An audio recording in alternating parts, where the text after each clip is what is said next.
میں نے ایک خاتون سے پوچھا کہ کیا آپ کو مردوں کے برابر حقوق ملنے چاہیے؟ تو اس نے ایک حیران کن جواب دیا۔ اس نے کہا کہ مجھے برابر کے حقوق نہیں چاہیے۔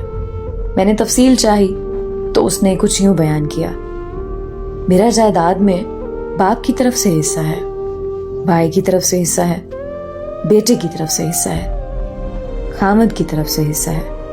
جب میں مردوں کے برابر آ جاؤں گی تو میں ان حقوق سے محروم ہو جاؤں گی۔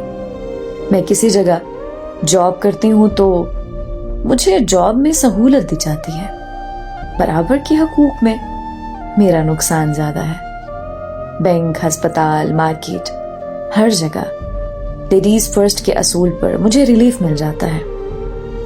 میں ابو سے ملنے جاؤں تو وہ کھڑے ہو کر ملتے ہیں اور بھائی کو بیٹھے بیٹھے سلام کر لیتے ہیں۔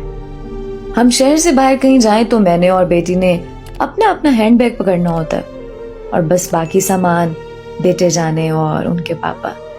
ایک بار راستے میں گاڑی رک گئی تھی تو مجھے اسٹیئرنگ تھما کر بیٹے اور میاں نے دھکا لگایا۔ برابر کے حقوق ہوتے تو مجھے بھی دھکا لگانا پڑتا۔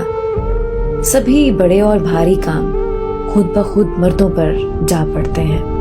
مجھے کبھی بل ادا کرنے نہیں جانا پڑتا، کبھی پینٹ والے کے پیچھے نہیں دوڑنا پڑتا، کبھی الیکٹریشین کے ساتھ دماغ کھپائی نہیں کرنی پڑتی۔ کمانے کی ذمہ داری کبھی میری نہیں رہی، میاں نے کمانے کے لیے نکلنا ہی نکلنا ہے۔ میں کبھی بھی کہہ دوں آج کچھ نہیں پکایا، گرمی لگ رہی تھی یا موڈ نہیں تھا، تو بازار سے کھانا آ جاتا ہے۔